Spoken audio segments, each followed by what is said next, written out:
Hello and welcome to Growth Coaching International's Coaching in Education podcast, where we explore how coaching can transform leadership, teaching and learning. I'm your host, Richard Reid, and in today's special episode, we're celebrating International Women's Day by exploring how coaching can make leadership more sustainable, inclusive and strengths-focused. My guest today is Nicole O'Brien, a passionate school leader who has embedded coaching as a core part of leadership development and wellbeing in multiple schools. Nicole has led whole school coaching initiatives, supporting over 70 middle leaders in a previous role, and now, as a principal of the brand new Barry Primary School, she is using coaching as a foundation to create a thriving leadership culture from day one. Nicole is also a gratitude warrior, a leader who believes in the power of appreciation, strengths-based coaching and well-being to build resilient, empowered teams. Today we'll discuss how coaching can help school leaders lead in a way that is not only effective but also sustainable, and how it can help women in leadership navigate the challenges of the role with confidence and purpose. So whether you're a leader, a coach, or simply someone who is passionate about education, this episode is packed with insights you won't want to miss. Nicole, it really is a pleasure to have you join me on the podcast today. Thank you for having me. It's an absolute pleasure. Really looking forward to this one. Nicole, let's set the scene a little bit for the listeners. Can you share maybe a wee bit about your leadership journey so far? Maybe what inspired you to become a principal, and how has coaching shaped your approach? Yeah, thank you. I think I've always loved education. So even when I was at school, I think my teachers could see the potential of leadership within me. And I remember my first graduate position working at a school with 28 students. And my principal there just really took the time to mentor and coach and really support and encourage. So from being a graduate, I won't tell you when I was a graduate, but all those years ago. And I think just the inspiring people that I've been able to work with, both leaders, coaches, and people in education, has just kind of naturally led me to my first principalship and now my second in opening a brand new school. Fantastic. And you've, as you say, introduced coaching at whole school level before. What did that look like in practice? And just for the listeners, what impact did that have? Yeah, I think people hear about this story and think that it was easy and just magical. It was a lot of hard work and hard work, but worth it work, because I always knew, and I still know that coaching in middle leadership is just so important. And I remember saying to my growth coach, I don't want my middle leaders waiting until they're preparing for principalship to be able to get coached. So that real commitment to middle leadership development was the reason behind it. And there was just a need. Like there were, I think you said 67 or something, 67 middle leaders, and you just have to think creatively and do things differently in a situation like that. So to be able to be working with those people who were open to the coaching, and really their feedback was, wow, like this is for me. This is my time to talk about what I need and what I'm experiencing. And my coach is really helpful. They're nudging my thinking. And there was just this real like just the feelings that it generated around benefiting the middle leaders and being really helpful. That was the biggest impact that I noticed, and that real belief of I can do this. I can do this, and if I'm struggling or finding it challenging, I've got my coach, and my coach has really got me and holds that space for me when we talk. So, yeah, I think that was the biggest impact. Fantastic. So now essentially you're starting or have started a brand new school just very recently at the time of recording this, literally at the start of this month. Why have you made coaching a core pillar of leadership and well-being right from the outset? Yeah, again, just that real sense of I don't want people waiting until they get to the most senior position in their leadership journey to experience the coaching. So here, this school is much smaller. So we have a staff of 16 at the moment. And that coaching culture is really contributing to like our motto of the deep gratitude and growth, because as we're experiencing those challenges or those opportunities to grow, having somebody else there to help us through that and to nudge our thinking, that's one side of it. But then also having those ongoing coaching conversations and that coaching way of being. So curiosity, leaning in, the power of the pause and giving yourself and others that time to think. That is really growing the leaders in a really supportive way.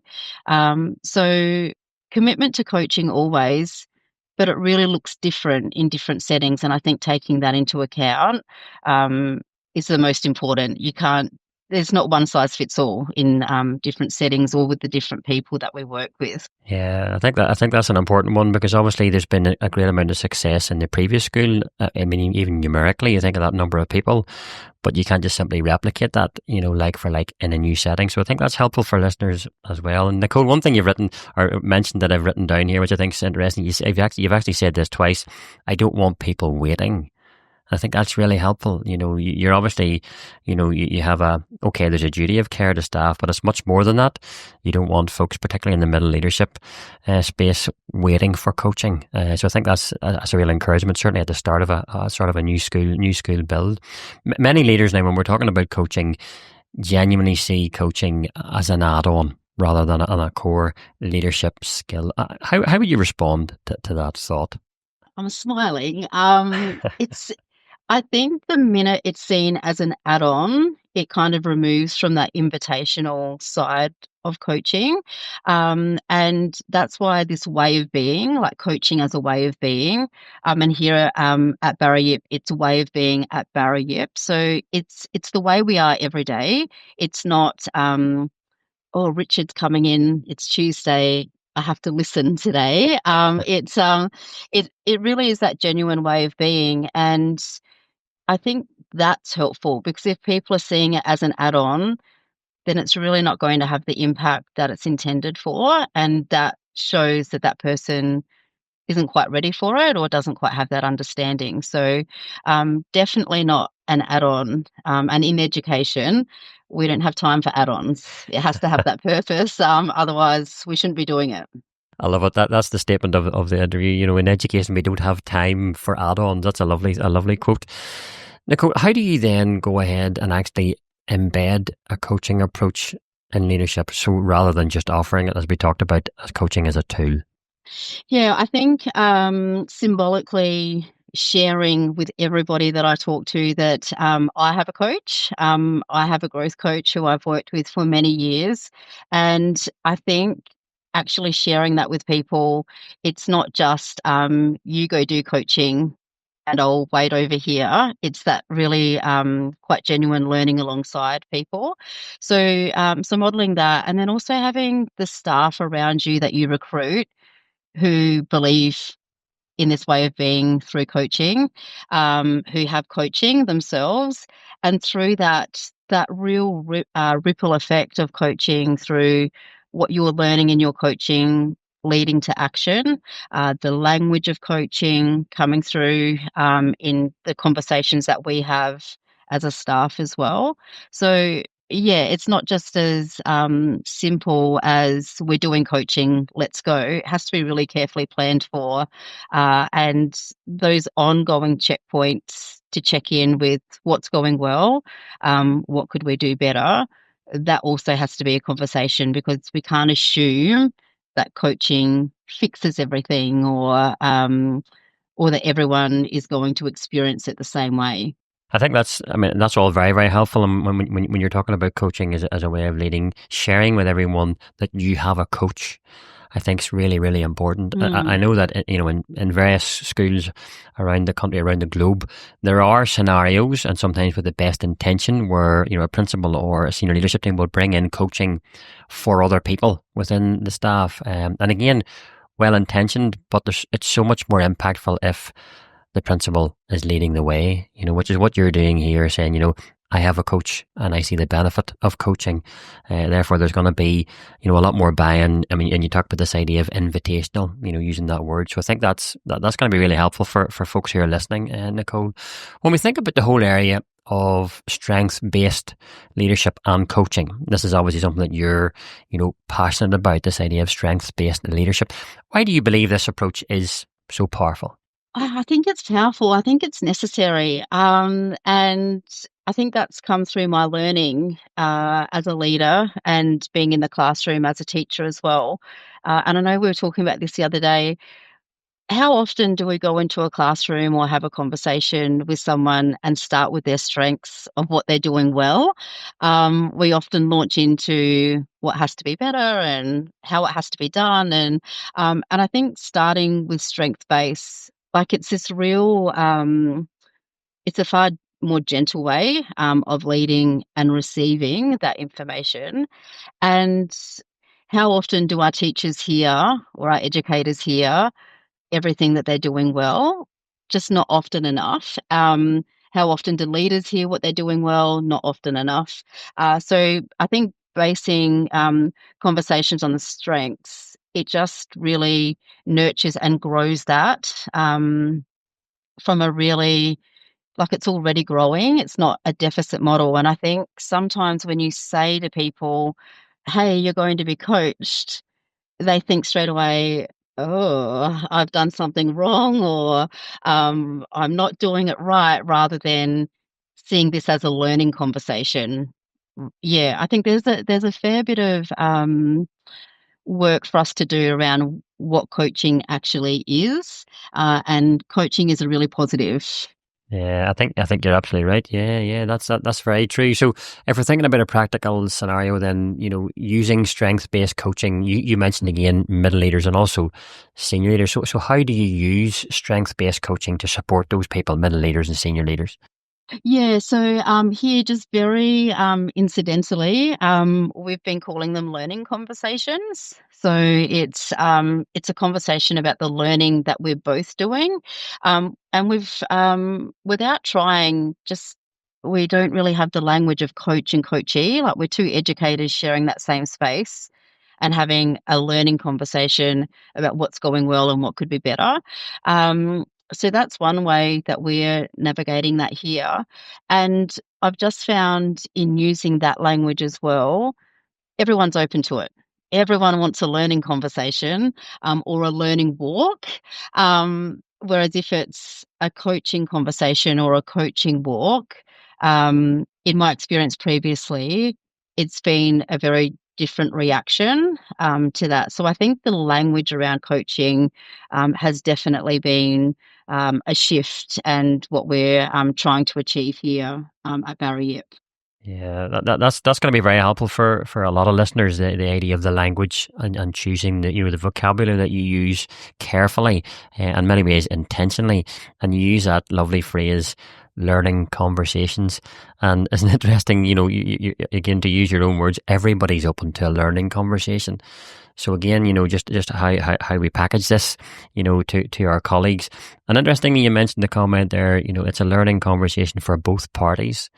So there's going to be learning happening, and for both individuals that are involved in that, which I think is really helpful. I mean, can you think of an example, Nicole, maybe where focusing on those strengths, so in a learning conversation, for example, actually transformed a leader's confidence or maybe their effectiveness? Yeah, I can. We had a learning conversation only last week, and we know as humans and as educators, often we can just feel stuck. So, talking to this person about where they were stuck and what they needed to do, and really sharing with them what I had noticed. So, I noticed this, and that's a real strength of yours. Um, you could just see the person, it's kind of like they grew 3 centimeters, as we were talking, and just that relief on their face and the smile of, "Oh, yeah. Oh, I did do that." And, so I think that's true, and it's still very genuine, like, it's not just picking anything, random, but it's really about that person, and I think having that conversation with them and seeing that confidence grow, and then for us as well, it's about how are we going to take this conversation forward?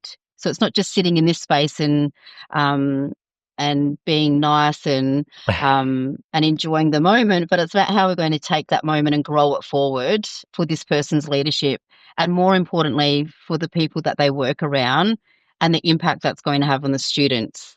So I think that that's the real importance of taking it from strength-based, because it has that impact on the leader, absolutely, but that ripple effect then on the other educators the leader is leading, and then what's going to happen as a result of that in the classroom for the students.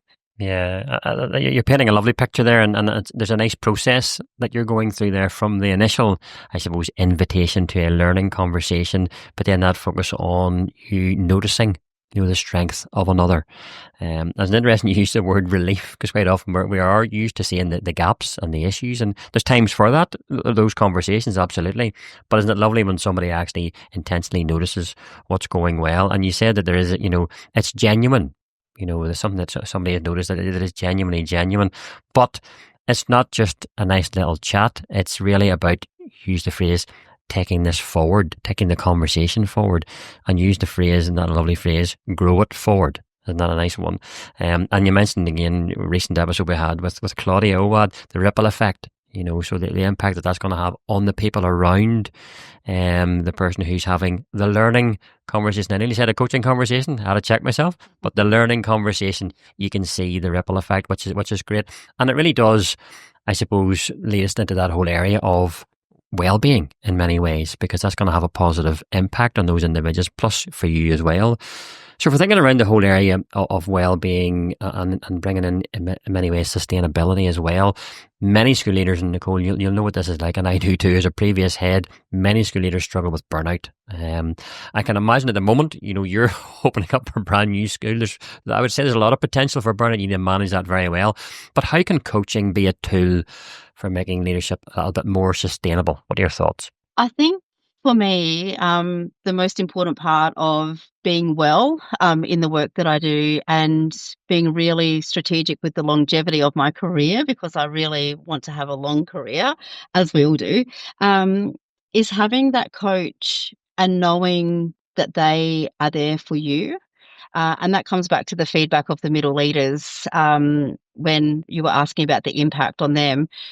But not just their confidence was growing, but they felt well to do their work because they were well supported. So I think having that coach there to lift you up when you need it, and to also nudge you along the way as well, because that nudging, that lifting, that support, I describe it with my coach as a trapeze. And I feel like the coach is just that constant net at the bottom. They're always going to catch you. And when you're going up to the trapeze, they're always calling out, higher, higher, go higher, because they believe in you. So I think that just that real notion of they're there for you, or they're there for me, really helps to add to that longevity and that wellness, like that real feeling of, I've got this. It is hard, and I am experiencing a challenge, and I'm going to be okay. Again, you're painting lovely pictures, Nicole, with how you describe these things. And you started off there by mentioning the phrase being well, which I think is a useful one for people to think about. Being well, and in the word well came in with well supported. And you mentioned having a coach to give you, yes, a lift, which is exceptionally important, particularly for a principal, somebody in leadership. But that little nudge as well is important. But the nudge comes at the same time as the support comes. So there's a nudge, but at the same time, you talk about that trapeze act, that the net's there. Isn't it a lovely thought to think through as a school leader? You're up in great heights, and somebody's going higher. You can do this. You can go a little bit higher. So you've been given that little bit of a nudge, in very much an environment where you're well supported, and worst case scenario, if you miss, you're going to slip down into the net, because that's what your coach is there for. So I would imagine this is something that you build up, that relationship over time in many ways. So that's a fantastic picture, and going to be really helpful for the folks who are listening. One of my colleagues, and you'll smile at this, Nicole, at GCI, refers to you as a gratitude warrior. Isn't that a fantastic title? How does gratitude fit into your leadership and your coaching approach? Yeah. What a title. Yeah, I quite like it. It's really important, I think, for people to know that there's a little bit of a misconception around gratitude being quite rainbows and unicorns, and gratitude really for me, and this goes back to how do you keep yourself well. Gratitude in those times of struggle and adversity is something that I draw on because it does keep you well. Um, and gratitude helps you sleep at night, and that's research based. And it helps you remember the good things. And I think in leadership, it's really easy to get stuck in the challenge, which leads to you not sleeping, and then leads to you not remembering all of the good things. And there's so many good things in education and leadership, and so often we can be drawn away from that. So gratitude for me is that real resource for grounding myself and really taking note of what am I grateful for, because it's there's so much, Richard, Hmm. that we can be grateful for. And just that simple act of saying thank you or recognizing the strengths in others, it really, yeah, really just sets a healthy scene, and a scene to keep us all well. So that's why gratitude for me. Yeah, I like the phrase you've used there, Nicole. Remembering the good things, is something that we need to intentionally do. And I suppose, again, that's where the coaching relationship can come in again, shining a light on what's going well. But in many ways, your whole approach to leadership and running your new school is that gratitude warrior approach, remembering the good things. And you also mentioned, which is really useful, grounding yourself, keeping you grounded. Quite often being grounded is remembering the good things, because we can very, very easily fall into that trap where we focus on what's going wrong or what's not just going well enough. And in school leadership, there's a constant list of things that we just haven't reached yet. And if we focus on those too much, well, then we're going to go down the wrong road. So that idea of being a gratitude warrior, remembering the good things and grounding yourself is really, really helpful for folks. And I know the folks who are listening will appreciate that. If we move on to the whole area of women in leadership and coaching for inclusion, Nicole, so International Women's Day is about celebrating progress and advocating for equity. Have there been times when coaching has helped you navigate leadership challenges, Nicole? Absolutely. Every coaching session, I think those coaching conversations, and again, just the time and the space that my coach dedicates to me and what I need, they really they do nudge me, but that nudging comes from that place of belief in what I'm doing, and that real belief in, it's almost like they know that I have the answer, even though sometimes I'd really like them just to give me the answer. But yeah, it's really helped navigate challenges. And again, that feeling of stuck or it, what I'm experiencing at the moment is going to be forever. So just that real being able to talk honestly and work our way through that together, that's definitely been a big key to helping navigate those challenges. Knowing that, again, in leadership, there's always going to be those challenges, but how we look at them and how we look at this challenge in comparison to the previous challenge and how we take the learning from that, that's been the most helpful part in working with my coach is you got through this last time. What can we take from that to move forward with this time? And knowing that once we get through this one, there will most likely be another one. So that's what I find most helpful about my coach. Yeah, that's super. I like that idea, of genuine belief in what I'm doing. I think is useful. And again, yes, quite often, we're having conversation with our coach. We really want them just to tell us, what the answer is or what to do. But they have belief in us. They have belief in you, as a coach, or in the learning conversation, in what you're doing, that you have a solution to it, which is helpful. And that word navigate, I think, is really important. So navigating challenge, which suggests, a certain amount of movement back and forwards and through things, and then taking the learning from those challenging situations and applying those to what, as you say, what inevitably will be another challenge around the corner.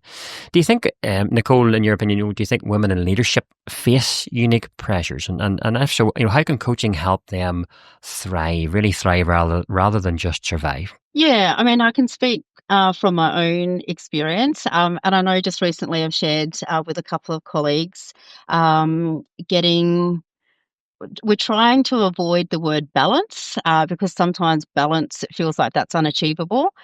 So it's about this life work satisfaction. And I think that challenge is quite real, especially for those of us who do have families. And we often laugh about, I did such a good job today and I had hummus in my hair and I had gravy on my dress, but I still showed up and did my best. So I think those challenges are really real in trying to achieve that satisfaction between life and work, and that's something for us all to be thinking about. And again, drawing on that gratitude of what am I thankful for what I have already, and of what I'm aspiring for, being grateful for that as well, but just that real moment of I'm grateful for what I have now. Um, those challenges, though, I think, Richard, really depend on the day, the person, the context, and I know that it might sound quite vanilla, but we all experience that, and how we rely on our coach in that situation or how we coach ourselves in that situation. Um, I think that is probably something that's quite unique to different individuals in the different roles that they have. Yeah, certainly a lot of things will be, as you say, context specific, but I love that. I love that idea you have. We're moving away from the word balance, but towards this idea of life work satisfaction. I think that's a lovely way to phrase that. And again, as the gratitude warrior you are, you mentioned that word gratitude again and the role that plays when it comes to this idea of life work satisfaction. What advice, and this is a lovely opportunity, what advice would you give to women who are stepping into leadership roles? There have been many of them listening to this podcast, all being well, and they want to lead in a way that feels authentic to them. Yes. Firstly, go for it. Please step into leadership because if that's what you're thinking about, you're already wanting it. So I really think pursuing the things that we want. And the best advice that I was ever given is be yourself, because you can't be anyone else. And just being yourself, it's easier. You don't have to overthink it. You're showing up every day and you're being you. You're being genuine, authentic to your own values, and really bringing them to the work that you do. I think is really important as we step into leadership roles and we're leading other humans. Bringing your real human to that is the advice that I'd give. Fantastic advice. Be yourself, and more importantly, go for it. I think that's a terrific bit of advice. Thinking about, I suppose, key takeaways from the conversation that we're having today, Nicole. So let's say a school leader's listening to this episode and wants to start embedding a coaching culture. Now, that's a significant thing, as you know. What's one thing you would suggest a place where they should begin? Well, you have to start somewhere. So I think just starting is really important. Starting, and also one of my favorite mantras is go slow to go fast.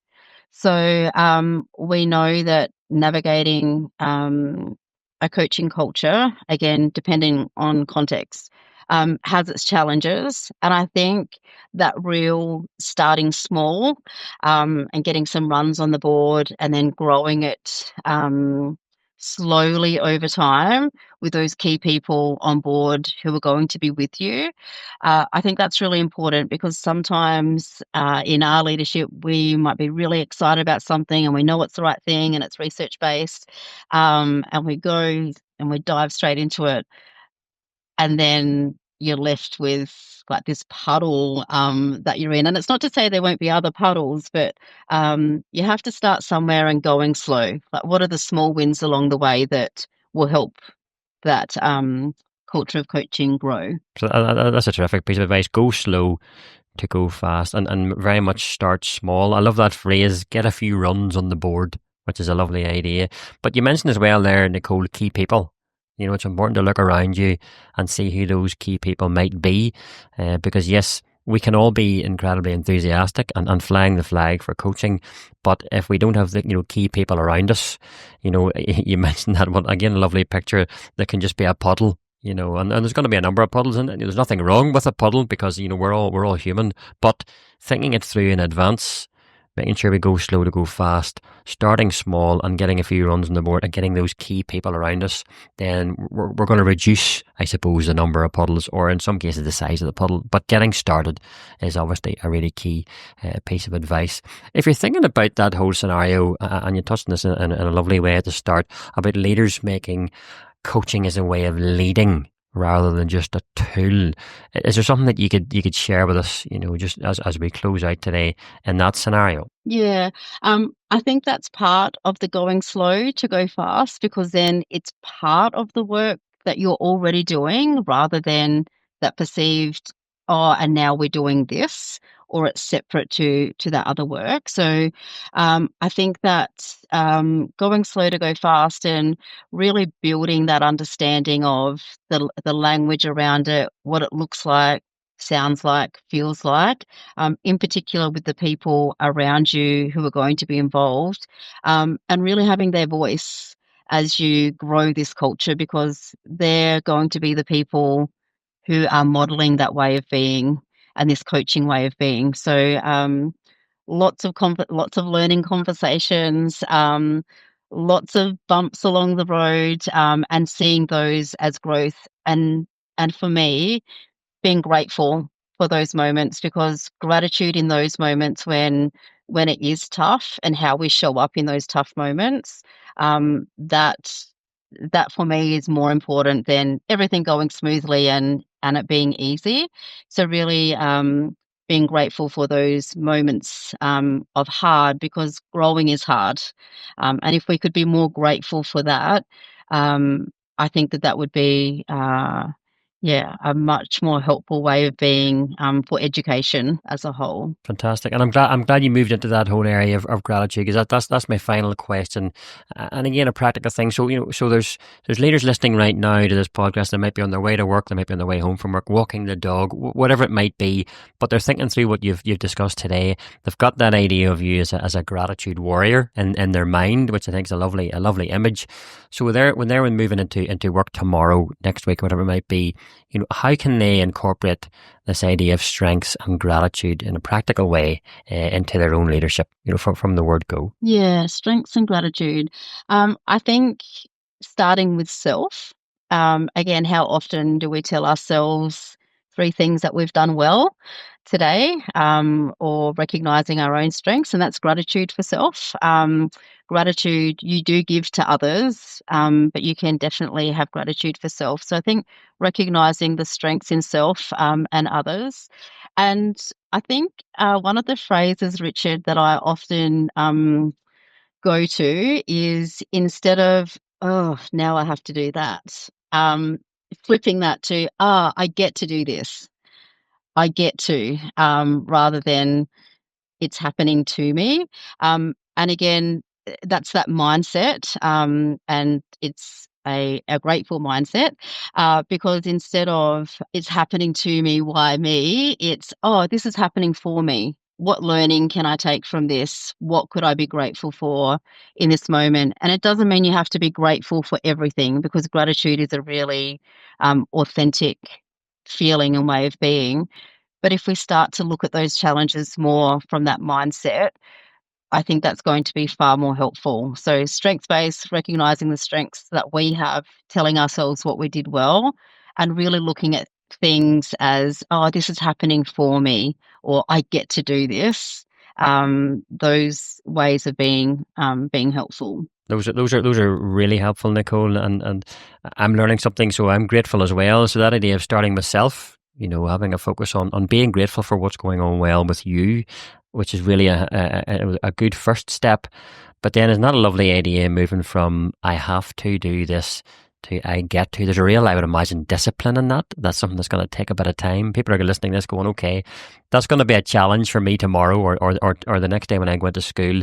Instead of saying I have to, check yourself and say, do you know what, I get to. Because headship is an unbelievable privilege. There's difficult times, there's real challenges. We've talked about navigating challenge today, and that happens on a daily basis. Particularly opening a brand new school and all the snags that you get. But even on a day-to-day, in the role, there are lots of things you could say, oh, I have to do this and I have to do that. It's a long to-do list. But just trying to flip that and challenge yourself to say, do you know what, I actually get to. And there'll be a long list of things. And so I think that's a lovely note to finish on, from the Gratitude Warrior herself.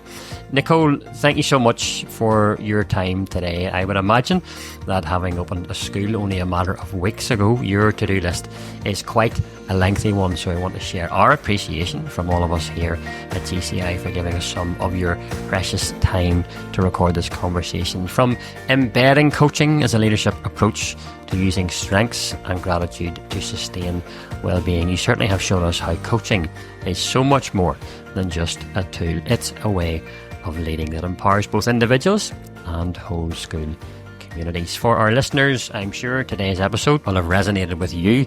And if you'd like to find out more about coaching as a way of leading, do check out our website, where you'll get access to a wide variety of resources and up-to-date information on upcoming GCI courses. Please do join the conversation by connecting with us on social media, and let's continue exploring how we can make leadership and education more sustainable, inclusive and impactful. And looking ahead, I trust you will all join me on the next episode of Coaching in Education, where theory and good intentions meet reality.